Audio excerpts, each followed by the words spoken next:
You are not a wife. You are a burden with a pulse. Biodun said it the way a man says good morning, casually, without looking up from his phone.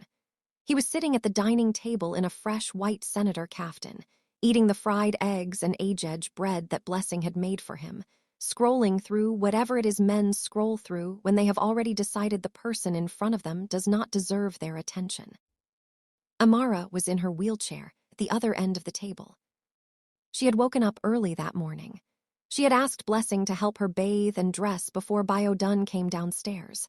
She had put on her good Ankara blouse, the blue and gold one she kept for occasions, because today was their 15th wedding anniversary, and she had foolishly, stubbornly, against every piece of evidence life had given her, hoped that he would remember. He had not remembered. Or perhaps he had remembered and simply did not care. With Biodun, it was sometimes hard to tell which was worse. She had not responded to what he said. She had learned not to.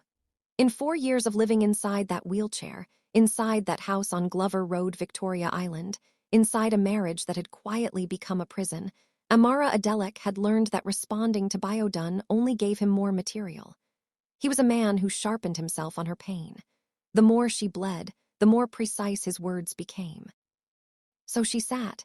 She folded her hands in her lap the way her mother had taught her to sit in church, still, dignified, back straight even when everything inside you is collapsing, and she looked out the window at the compound where the gateman was sweeping morning dust off the concrete. Biodun pushed his plate aside and stood up. "I won't be home tonight," he said, still not looking at her, already reaching for his car keys on the side table. "Don't wait up, and tell Blessing not to cook for me." "It is our anniversary today," Amara said quietly. He stopped. For one small moment, one fraction of a second, she thought she saw something move across his face. Something that looked almost human. Almost like the man she had married 15 years ago, the one who had cried at their wedding and called her Amma and brought her zobo and ground nuts when she read late into the night. Then it was gone. Anniversary. He repeated the word like it was something mildly amusing, like a child had said something that didn't quite make sense. He looked at her then, really looked at her, the full sweep of his eyes from her face down to the wheelchair and back up again, and he said, "What exactly are we celebrating, Amara? 15 years of pushing a woman around in a chair. 15 years of a marriage that has given me nothing." She felt the words land the way his words always landed now, not like a slap, which is sharp and quick, but like something heavy and slow being placed on top of you. Like a stone being laid on a chest that already had too many stones on it. "You gave me nothing," he continued, his voice almost bored. "No children, no real partnership. You can't stand beside me at events. You can't travel with me. You can't even walk to the door to greet my guests without making everyone uncomfortable. What kind of anniversary is that?" He picked up his keys. "Sola is making me pepper soup tonight," he said, as if it were the most natural sentence in the world. "A real woman, a whole woman, don't wait up." The door closed behind him. The compound was quiet except for the sound of the gateman's brooms scraping the concrete. Blessing appeared from the kitchen doorway, her young face tight with the particular expression of a junior person who has heard everything and is pretending she heard nothing. "Ma," Blessing said softly, "should I bring your tea?" Amara looked at the empty chair where Biodun had been sitting, at the plate he had pushed aside, at the door he had walked through without looking back. "Yes," she said, "bring the tea." She did not cry. She had stopped crying around the 2nd year, not because the pain had reduced. If anything, it had grown, layer upon layer, the way scar tissue builds on a wound that is never allowed to fully heal. But somewhere in the 3rd year of sitting in that wheelchair and watching her husband become a stranger who lived in her house and ate her food and used her name when it was convenient, something in Amara had made a quiet decision. She was still here. She was still Amara Adeleke, daughter of Chief Emmanuel Obira of Onitsha, granddaughter of a woman who had survived things that would make this look like a mild inconvenience. She was still the woman who had graduated top of her set at University of Lagos. Still the woman who, even from this wheelchair, had been quietly managing a small interior design consultancy online for 2 years. Small enough that Biodun didn't notice, growing enough that she had started to feel, for the first time in a long time, like herself. She was still here. And something, she did not know what, could not have named it that morning. Something told her that the story was not finished yet. Blessing brought the tea. Amara wrapped both hands around the warm cup and looked out at the Lagos morning coming alive outside the window, the hawkers setting up, the Okada men revving past the gate, the sky going from pale gray to gold, and she breathed. Just breathed. Outside, somewhere on the road that led away from Glover Road, and toward whatever Sola's apartment smelled like that morning, Biodun's car disappeared into traffic. He did not look back once. If this story is already sitting heavy on your chest, you are not alone. Smash that like button and subscribe to Stories by Ajibs, because justice is coming and you do not want to miss a single chapter. Drop a comment below and tell us, what would you do if you were Amara? Sola Benson was 34 years old, and she had decided, somewhere around the age of 28, that the best way to get what you wanted in Lagos was to find a man who already had it. She was not ashamed of this philosophy.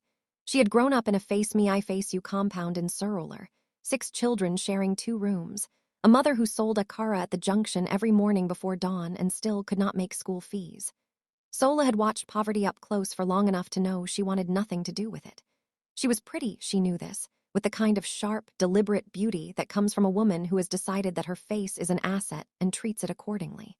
She dressed well. She spoke well. She had learned very early that men like Biodun Adeleke did not fall for women who were careless. She had met Biodun at a banking conference in Eco Hotel 3 years ago. He had been the keynote speaker. She had been there as a junior relationship manager from a competing bank. He had spotted her at the cocktail reception afterward and sent a waiter with his card and a glass of champagne. Sola had looked at the card, looked at the champagne, and made her decision in approximately 4 seconds. She was not the first. She suspected she was not the only one currently. But she was the one he came back to consistently, the one he called when the day was long, the one whose pepper soup he praised loudly and publicly in a way that told Sola everything she needed to know about the state of his marriage. She knew about Amara. Biodun had told her about the accident early on, not with grief, but with the particular tone of a man presenting evidence for why he deserved sympathy. "She is not really a wife anymore," he had said, swirling his drink. "She just exists in that house. I am basically alone." Sola had nodded and said nothing because there was nothing to say that would have been useful in that moment. What she had thought, privately, was that a disabled woman was a wife who could not fight back effectively. That had felt, at the time, like an advantage. What Sola had not counted on was Amara's sister. Adiz Obira arrived in Lagos on a Tuesday morning on the first flight from Abuja. She did not call ahead. She did not send a message.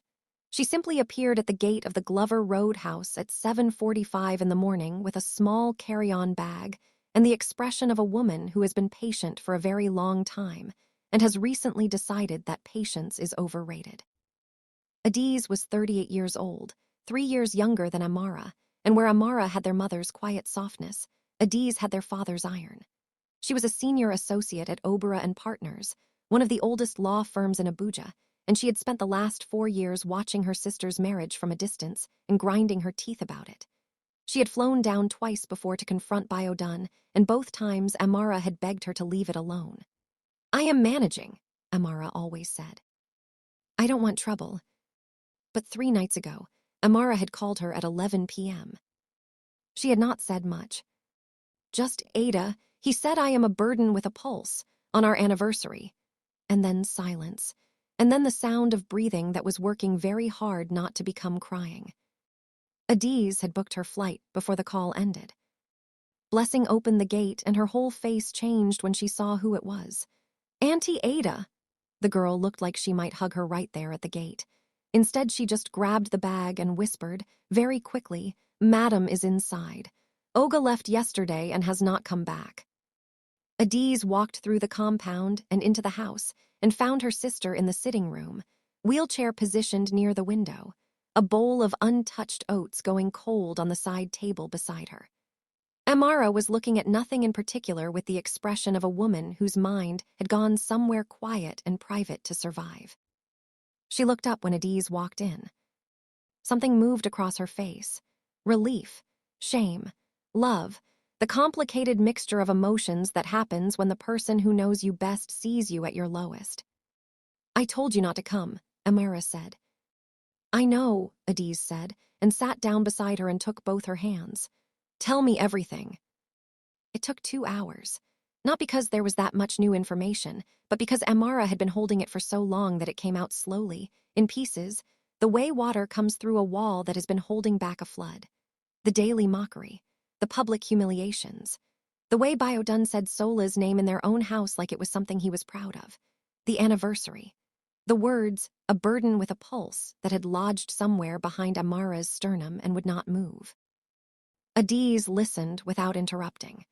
She had learned this in law, that the most important thing you can do for someone who has been silenced is to simply let them speak until they are empty. When Amara was done, Ajibs was quiet for a long moment. Then she said, "Do you remember what Papa used to say? That a tree that survives Harmattan was never weak, it was only waiting for rain." Amara looked at her. "I am your rain," Ajibs said simply, "and I brought paperwork." She reached into her carry-on bag and pulled out a manila folder.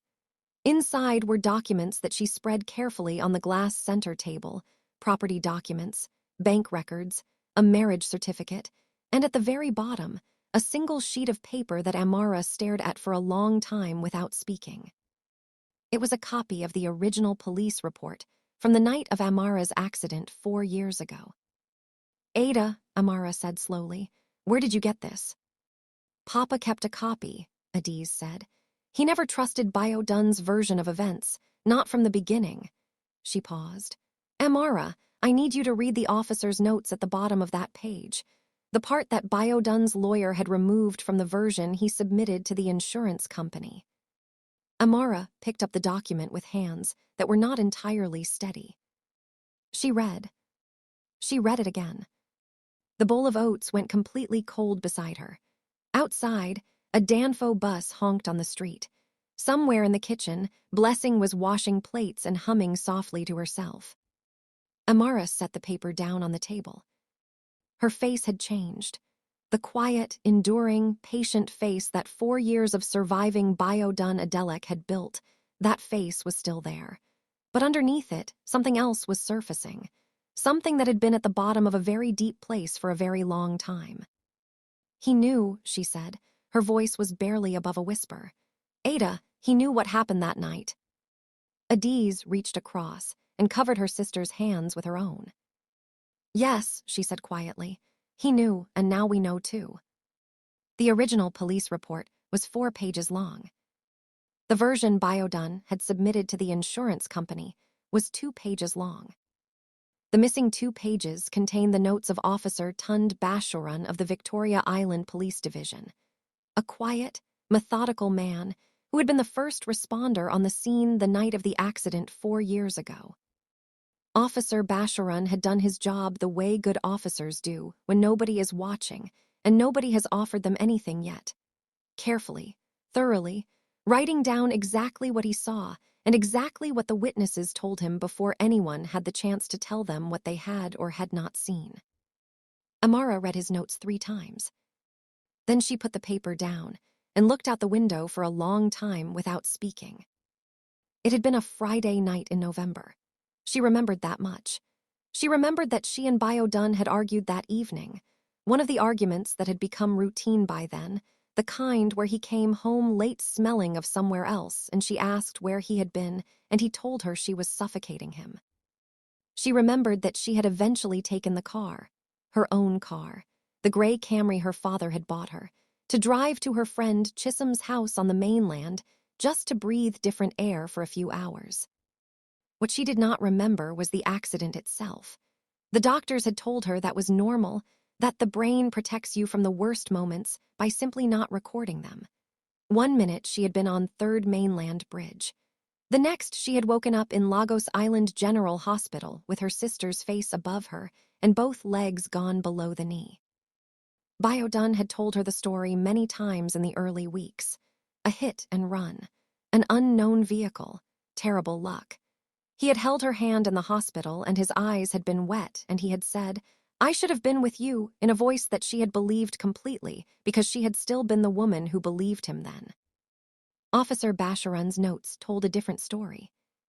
According to two witnesses whose names and phone numbers were recorded on page 3, a night security guard named Musa Denladi and a woman named Mrs. Patricia Ez who had been waiting for a bus. The vehicle that struck Amara's Camry from behind had not been an unknown vehicle. It had been a black Toyota Land Cruiser. The witnesses had seen it clearly because the bridge had been well lit that night and the Land Cruiser had not fled immediately. It had slowed down first, stopped almost completely. And then, approximately 30 seconds after impact, it had accelerated and disappeared toward the island. Officer Basharan had noted the partial plate number that Mrs. Patricia Ez had managed to read before the vehicle sped away. The partial plate was enough. Adiz opened her laptop and turned it to face Amara. On the screen was a vehicle registration record from the Lagos State Motor Vehicle Administration. A black Toyota Land Cruiser, registered in 2019. Owner Biodun Adeleke. Address 14 Glover Road, Victoria Island, Lagos. Amara stared at the screen. "He told me," she said slowly, "that the Land Cruiser was in the mechanic that week." "I know," Adiz said. "I have the mechanic's records too. The car was not with any mechanic that week. It was serviced the week before. It was with Biodun." The sitting room was very quiet. Outside, the Lagos afternoon was doing what Lagos afternoons do, loud, chaotic, indifferent to the private catastrophes happening behind the walls of the houses it surrounded. A generator somewhere on the street kicked on with a low rumble. A child was shouting something in the compound next door. Life was continuing at full volume all around a woman who had just discovered that the accident that took her legs had not been an accident at all. "Why?" Amara said. It was the only word she had. Adiz was quiet for a moment. Then she reached back into the folder and pulled out one more document. It was a printout of a bank statement. Amara's personal account, the one her father had set up for her when she got married, the one that had a significant sum in it from the sale of a property her grandfather had left her in Onitsha. The account had been emptied 11 days after the accident. While Amara was still in the hospital, while she was still unconscious for stretches of hours at a time, while Biodun was sitting beside her bed, holding her hand with wet eyes, saying, "I should have been with you." The account had been emptied by a series of transfers, authorized, according to the bank records, with a signature, Amara's signature, on a day when Amara had been heavily sedated in a hospital bed and physically incapable of signing anything. "He forged my signature," Amara said. "Yes." "He took the money."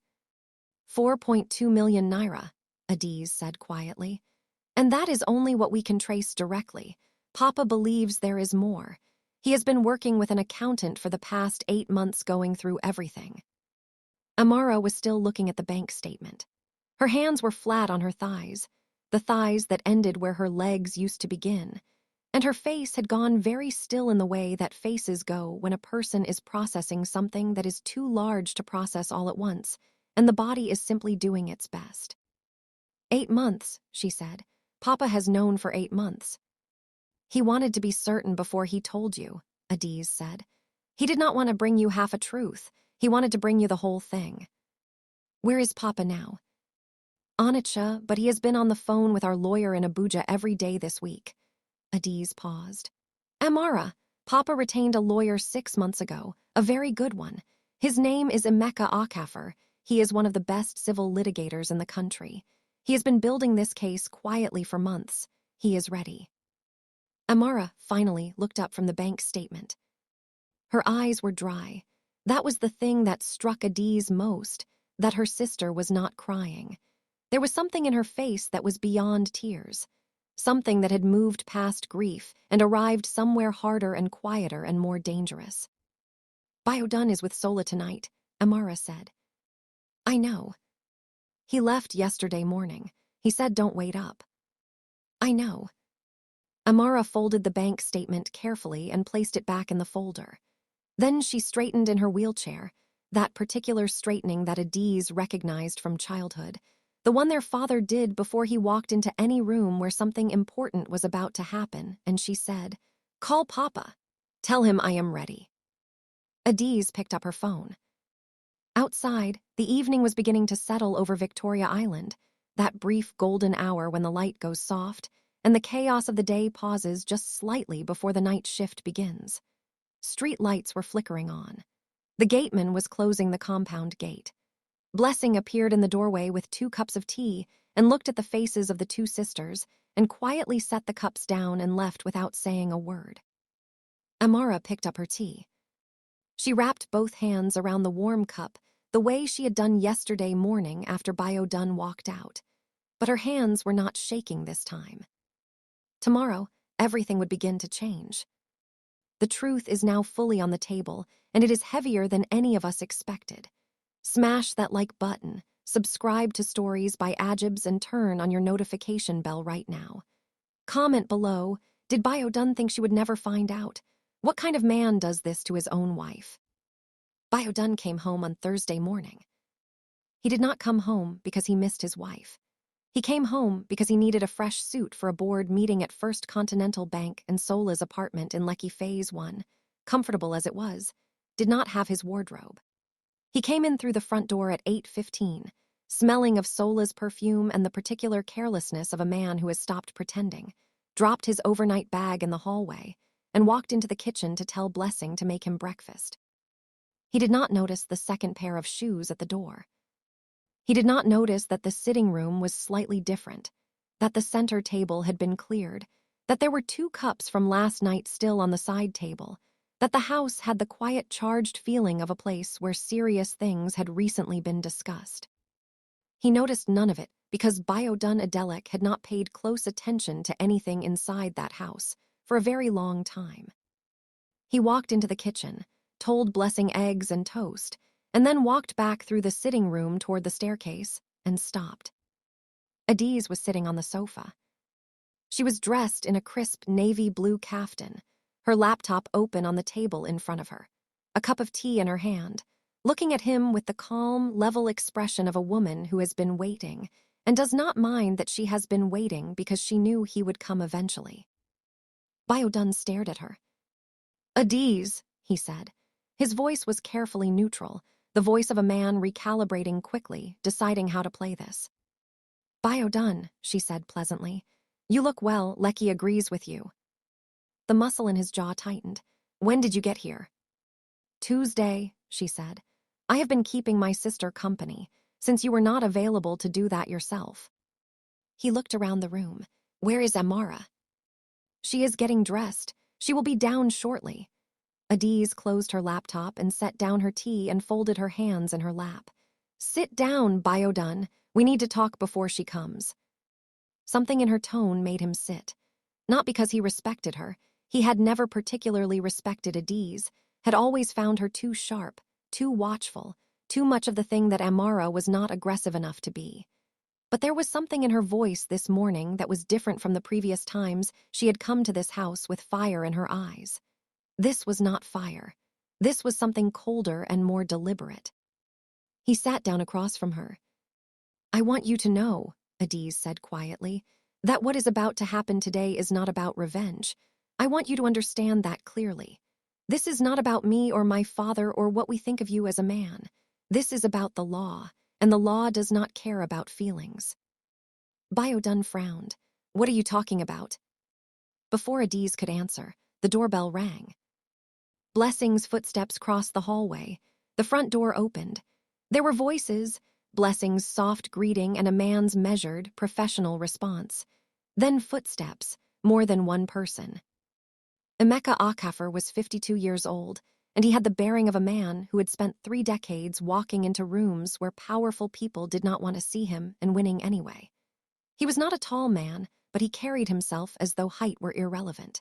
He wore a plain gray agbada over a white kaftan, and he carried a slim leather briefcase that looked old and expensive and entirely serious. Behind him was a younger associate. A woman in her late 20s, with a clipboard and the focused expression of someone who had been thoroughly briefed. Biodun stood up slowly. "Who are you?" he said. "My name is Emeka Akafor," the man said, setting his briefcase on the center table with the quiet authority of someone who has just taken ownership of a room. "I am senior counsel at Akafor and Associates, Abuja. I represent Mrs. Amara Adeleke." He opened his briefcase and removed a thick envelope which he placed on the table facing Biodun. "Please sit down, Mr. Adeleke. There is quite a lot to go through." Biodun did not sit down. He looked at the envelope. He looked at Ajibs. He looked at the lawyer. "I have a board meeting this morning," he said. "You will want to reschedule it," Emeka Akafor said simply. The sound of wheels on the marble floor came from the hallway. Amara appeared in the doorway. She was dressed beautifully, a rich burgundy and gold iro and buba, her hair wrapped in a matching gel that she had tied herself that morning with Adi's help. She wore her mother's gold earrings and a single gold bracelet on her right wrist. She had done her makeup carefully. She looked, Biodun thought, with a strange lurching feeling he could not immediately identify, like the woman he had married. Like the Amara from before. Composed, dignified, completely herself. She wheeled herself to the center of the room and stopped beside the lawyer's table and looked at her husband. "Biodun," she said, her voice was even. "Please sit down."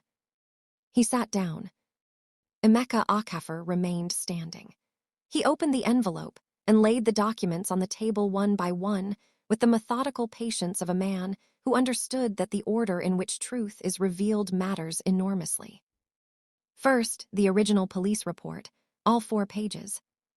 Biodun's eyes moved to it and something shifted in his face. Something small and quickly controlled, but Amara saw it.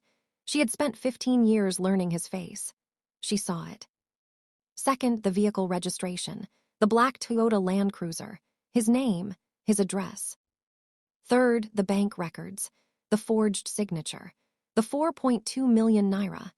The dates, those devastating dates that placed every transaction squarely in the days when Amara had been unconscious in a hospital bed.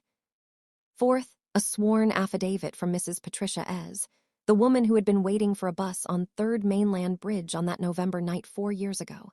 She had never been contacted by anyone after giving her statement to Officer Basharan. She had kept his card. When Emeka Akafor's team had found her living quietly in Jibagata, she had agreed to give a formal statement without hesitation. She said she had always wondered why nobody came back to ask her what she saw. Fifth, a sworn affidavit from Officer Tund Basharan himself, now retired, who confirmed that the 2 missing pages of his report had been removed after the file passed through the hands of a senior officer, who Emeka Akafor's team had since identified as a man who had received a significant cash deposit into his personal account 4 years ago from a company registered in the name of one Biodun Adeleke. Biodun was very still. The board meeting he had been thinking about 20 minutes ago felt like something from a different life.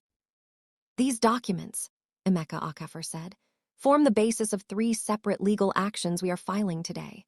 The first is a civil suit for damages arising from the accident of November 14th, 2020, and the concealment of evidence thereafter. The second is a petition for dissolution of marriage on grounds of infidelity, cruelty, and financial fraud. The third is a formal complaint to the Economic and Financial Crimes Commission regarding the forged signatures and fraudulent transfers." He straightened his papers. "You have 72 hours to retain legal counsel, Mr. Adeleke. I would suggest you use all of them." Biodun opened his mouth, closed it, opened it again. Amara was looking at him steadily. She was not smiling. She was not triumphant. She looked like a woman who has carried something very heavy for a very long time and has finally, carefully, set it down. "You said I was a burden with a pulse," she said quietly. "On our anniversary, do you remember?" He said nothing. "I remember everything, Biodun," she said. "I always did." Biodun did not go to his board meeting that day. He sat in that sitting room for a long time after Emeka Akafor and his associate had left. After Adiz had quietly taken herself to the kitchen to give her sister space. After Blessing had disappeared somewhere in the back of the house. After the front door had closed. and the sound of the lawyer's car had faded through the compound gate, and Victoria Island had gone back to being its loud, indifferent self outside the window. He sat, and he looked at the documents still spread across the glass center table. He had thought, over the years, that he had managed everything carefully, that the police report was buried, that the witnesses had been forgotten, that Amara, quiet, enduring, wheelchair-bound Amara, did not have the reach or the fight left in her to unbury any of it. He had looked at his wife every day for 4 years and seen only what he wanted to see. A diminished woman. A convenient burden whose silence he had mistaken for defeat. He had forgotten entirely about Chief Emmanuel Obira of Onitsha. He had forgotten that Amara's father was a man who had built a business empire from nothing, who had put 3 children through university, who had stood at a wedding 15 years ago and looked Biodun in the eye and said, not warmly, not coldly, but with the precise weight of a man who means every syllable, "She is the best of everything I have. Remember that I said so." Chief Obira had remembered. Biodun picked up his phone. He had 17 missed calls, 3 from the office, 2 from his branch manager, 1 from a number he did not recognize that turned out, when he called back, to be a journalist from a Lagos business publication who had somehow, he would never find out how, already heard that a senior officer at First Continental Bank was facing a fraud petition and wanted a comment. He hung up without giving one. He called Sola. The phone rang 6 times and went to voicemail. He called again. Voicemail. He sent a message, "Call me now, it is urgent," and watched the ticks turn blue and stay blue for 40 minutes without a response. Sola, it turned out, had received a call of her own that morning, from her branch manager at her bank. Someone had anonymously forwarded documents to the compliance department suggesting that a relationship manager on their staff had been sharing confidential client information with a competitor bank officer. The investigation was preliminary. She had been asked to step back from her duties pending review. Sola was dealing with her own mourning. Biodun set his phone down on the sofa beside him and looked at the ceiling. Amara was in the garden. It was a small garden at the back of the house. Blessing kept it tidy, watering the potted plants along the low wall and pulling the occasional weed from between the paving stones. There was a frangipani tree in the corner that bloomed every year without anyone asking it to, dropping white and yellow flowers onto the ground in a quiet, persistent generosity that Amara had always found comforting. She had asked Blessing to bring her chair out here after the lawyer left. She needed air. She needed the particular quality of silence that a garden offers, not empty silence but living silence, the kind that has bird song and rustling leaves and the distant sound of the city going about its business without requiring anything from you. Ajibs came and sat beside her after a while, pulling one of the plastic chairs from near the wall and setting it close. They sat together without speaking for several minutes. This was one of the things Amara had always loved most about her sister, that Ajibs understood when words were unnecessary, that she could simply be present without filling the space with noise. "How do you feel?" Ajibs asked eventually. Amara thought about this honestly. "Like something that was twisted for a very long time has been straightened," she said. "It hurts, but it is the right kind of hurt." Ajibs nodded. "Papa called while you were outside," she said. "He wanted me to tell you something." "What did he say?" Ajibs smiled, a small, private smile that was full of their father. "He said, 'Tell my daughter that the frangipani does not apologize for blooming.'" Amara looked at the tree in the corner, at the white and yellow flowers scattered across the paving stones, at the new buds already forming on the branches, getting ready to open without permission, without apology, without waiting for anyone to tell them it was acceptable to be beautiful. Her eyes filled for the first time in days. She let them. The legal process moved with the quiet efficiency of a case that has been thoroughly prepared. Within 2 weeks, Biodun had retained a lawyer, an expensive one from a firm on Broad Street. But expensive lawyers cannot make evidence disappear when the evidence has already been formally submitted, when affidavits have already been sworn, when a retired police officer has already given a recorded statement, and a witness who waited 4 years to be asked the right question has already told everything she knows. The First Continental Bank placed Biodun on administrative leave pending internal investigation on the third week. The fraud petition to the EFCC was acknowledged formally on the fourth week. His lawyer called Emeka Okafor on the fifth week with a settlement offer. Emeka Okafor called Amara and read her the offer. Amara was quiet for a moment. Then she said, "Tell him we will see him in court." Emeka Okafor said, "That is what I expected you to say." They did not go to court. Biodun's lawyer called again on the eighth week with a second offer, significantly larger, covering the full value of the fraudulent transfers with interest, a property settlement that gave Amara the Glover Road house outright, and a spousal support arrangement that Emeka Okafor described to Chief Obira as more than fair and probably more than a court would have awarded. Chief Obira said, "It is still not enough for what he did to my daughter's legs." Emeka Okafor said, "No, sir, it is not, but it is what the law can give us today." Amara accepted the settlement. Not because she was tired, not because she was afraid of court. She accepted it because she understood, with the clarity that comes from sitting very still for a very long time and thinking very carefully, that the goal had never been to destroy Biodun. The goal had been to be free, to have the truth acknowledged in writing, in law, in documents that could never be edited or trimmed or hidden in a folder, to have Officer Bashorun's missing pages exist permanently in the record. The goal had been to stand, in every way that mattered, on her own ground again.